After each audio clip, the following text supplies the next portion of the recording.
Alright guys, so today we're unboxing the RTX 4000.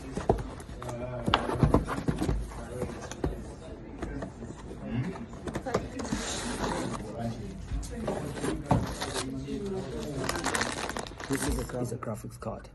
It's made by Nvidia, of which it's a US company. This thing is responsible for processing your images and videos on your PC. This thing costs like 30k in South Africa. So basically this thing is used for processing videos and images on your computer. So this thing is used in video games like Cyberpunk, Racer RTX. Basically it renders in real time. This is what we call ray tracing.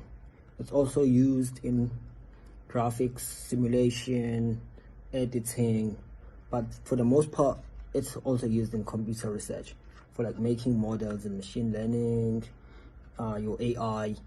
Also this thing is a beast, like it's a beast. If your PC has this thing, really, it's so fast.